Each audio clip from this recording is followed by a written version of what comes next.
أعوذ بالله من الشيطان الرجيم. بسم الله الرحمن الرحيم. الذين استجابوا لله والرسول من بعد ما أصابهم القرح للذين أحسنوا منهم واتقوا أجر عظيم. الذين قال لهم الناس إن الناس قد جمعوا لكم فاخشوهم فزادهم إيمانا وقالوا حسبنا الله ونعم الوكيل. فانقلبوا بنعمة من الله وفضل لم يمسسهم سوء واتبعوا رضوان الله والله ذو فضل عظيم. إنما ذلكم الشيطان يخوف أولياءه فلا تخافوهم وخافون إن كنتم مؤمنين. اعوذ باللہ من الشیطان الرجیم بسم اللہ الرحمن الرحیم. الذين استجابوا لله والرسول من بعد ما أصابهم القرح للذين أحسنوا منهم واتقوا أجر عظيم. آمنت بالله صدق الله العظيم. رب اشرح لي صدري ويسر لي أمري واحلل عقدة من لساني يفقهوا قولي. آج کا ہمارا درس قرآن سورہ آل عمران کی آیت نمبر 172 سے لے کر آیت نمبر 177 تک ہے. ان آیات طیبات میں غزوہ احد کے فوری بعد ایک واقعہ کا ذکر ہے اور جن صحابہ کرام علیہم رضوان نے اس میں کارخانۂ نمایاں سر انجام دیے ان کی حوصلہ افزائی اور ان کے اجر و ثواب کا بیان ہے. پس منظر اس کا یہ ہے کہ غزوہ احد کے بعد ابو سفیان جب اپنے لشکر کو لے کر روحا کے مقام پر پہنچا تو اسے احساس ہوا کہ ہم جس مقصد کے لیے آئے تھے کہ مدینے سے مسلمانوں کا مکمل خاتمہ کیا جائے وہ مقصد تو پورا نہیں ہوا، وہ تو ادھورا چھوڑ کے جا رہے ہیں. تو اسے سخت ندامت ہوئی اور اس نے اپنے ساتھیوں کے ساتھ مل کے فیصلہ کیا کہ دوبارہ مسلمانوں پر حملہ کیا جائے. اس وقت مسلمان تھکے ماندے ہوں گے اور ہمارا مقابلہ بھی نہیں کر سکیں گے تو اور ان کا معاملہ بالکل ختم ہو جائے گا. حضرت محمد عالم صلی اللہ علیہ وسلم کے سکورٹی ذرائع بہت تیز تھے.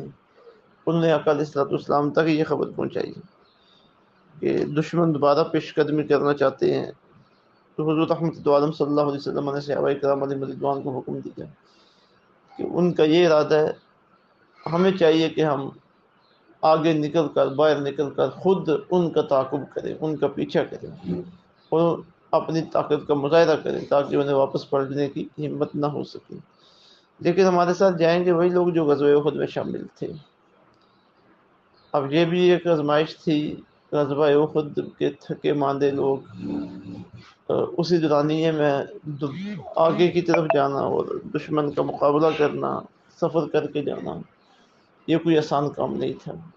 لیکن رسول اللہ صلی اللہ علیہ وسلم کے صحابہ کرام علیہ رضوان جو اطاعت و فرمانبرداری کا نمونہ تھے، ان سے کیسے ممکن تھا کہ وہ اس کے اوپر ناک منہ چڑھائیں یا کوئی سستی کا مظاہرہ کریں یا آگے سے کوئی بہانہ بنائیں یا اپنا عذر پیش کریں کہ ہم جو تھکے ہوئے. نہیں، وہ فوری اس کام کے لیے تیار ہو گئی. اور دیکھیے نا، پیچھے جو ایک سستی اور خطا وقوع پذیر ہوئی تھی اس پہ رب العزت نے اصلاح بھی فرما دی اور معاف بھی فرما دی، معاملہ ختم ہو گیا. اب یہ جو معاملہ ہے یہ دیکھیے کہ وہی ایام ہے، وہی موقع ہے. تو آقا علیہ السلام نے جب پکارا ہے تو صحابہ کرام علیہ رضوان تیار ہو گئے. اس سے پتہ چلتا ہے ان کے اخلاص کا، دین کے ساتھ ان کی محبت کا، رسول اللہ صلی اللہ علیہ وسلم کی اطاعت و فرمانبرداری کا. تو جب مسلمانوں کا لشکر وہاں پہ پہنچا، یہ وہ مقام تھا بدر کا. بدر کے مقام پہ جا کے انہوں نے ڈیرا لگایا ہوا تھا. تو ان کی دہشت ابو سفیان کے اس کافر لشکر کے اوپر طاری ہوئی ہے اور وہ بغیر جنگ کے وہاں سے بھاگ گئے. تو وہی یہاں ان آیات میں یہ اسی پس منظر میں آ جاتے ہیں، اور پھر اس میں ہمارے لیے ہدایت و حکمت کی بھی بڑی باتیں ہیں۔ تو فرمایا الذین، بے شک وہ لوگ استجابوا جنہوں نے لبیک کہا، للہ والرسول، اللہ اور اس کے رسول کی دعوت پر، من بعد، اس کے بعد کہ ما اصابہم القرح، لگ چکا تھا انہیں گہرا زخم، للذین، ان کے لیے، احسنوا، جنہوں نے نیکی کی، منہ، ان میں سے، واتقوا، اور تقوی اختیار کیا، اجر عظیم، اجر عظیم ہے۔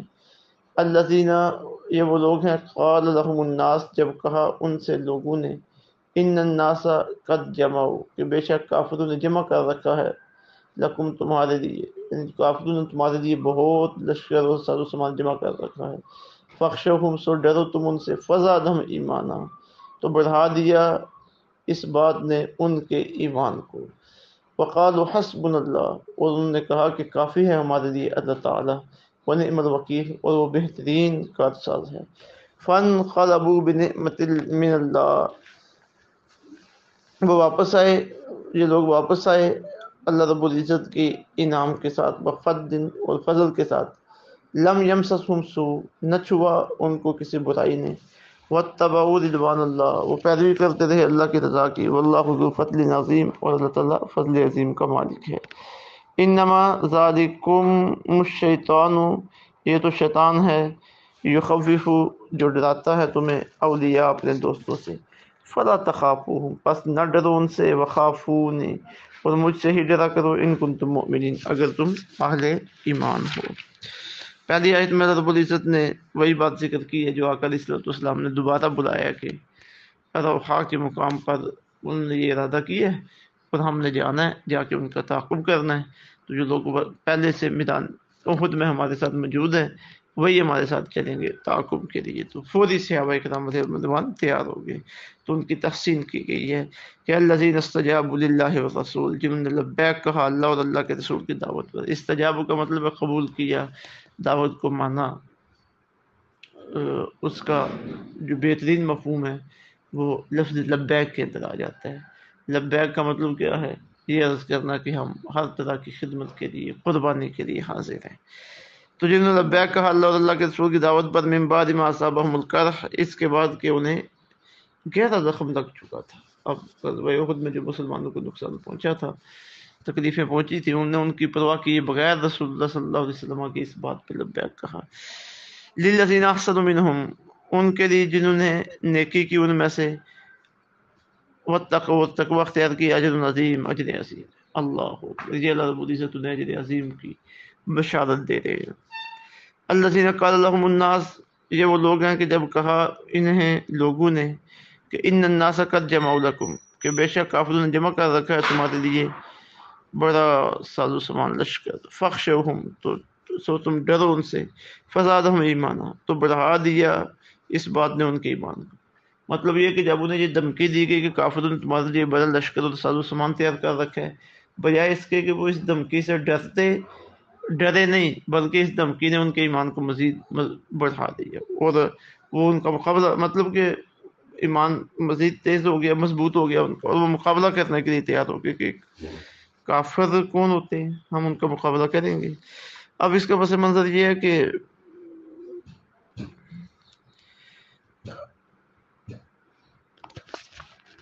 غزوہ احد سے لوٹتے وقت ابو سفیان نے یہ بھی مسلمانوں کو چیلنج دیا تھا کہ آئندہ سال میدان بدر میں ہمارا تمہارے ساتھ مقابلہ ہوگا اور ہم جنگ کریں گے۔ تو ہم نے تیاری کی اور 2000 پیدل چلنے والے 50 سوار اسلحے سمیت وہ لے کے جناب اگلے سال، یعنی غزوہ احد کے اگلے سال میدان بدر کی طرف بڑھے۔ اب اس وقت ایک آدمی نعیم سقفی وہ مدینہ کی طرف جا رہا تھا۔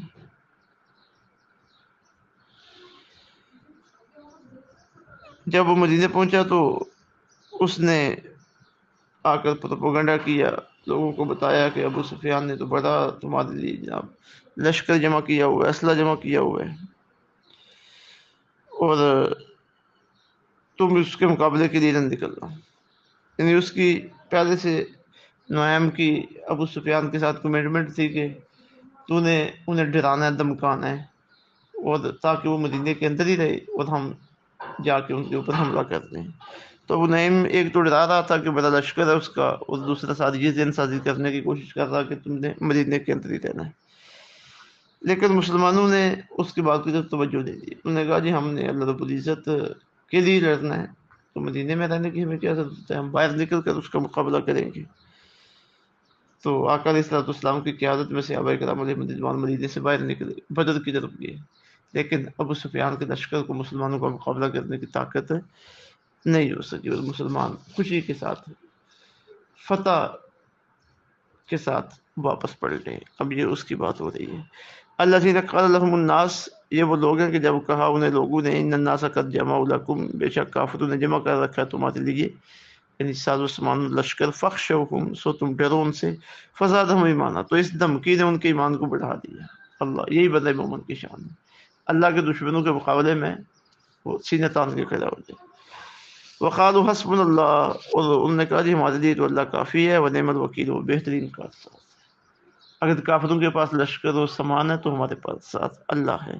فانقلبوا بنعمت من اللہ، اب یہ ان کا عزم تھا، ارادہ تھا، اللہ پر توکل تھا، جس کا نتیجہ کیا نکلا کہ فانقلبوا بنعمت من اللہ، وہ واپس لوٹے اللہ کے انعام و فضل، اور اللہ کے فضل سے. لم یمسسہم سوء، کسی بھی برائی نے انہیں نہیں چھوا، یعنی کامیاب اور آسانی کے ساتھ وہ واپس آئے.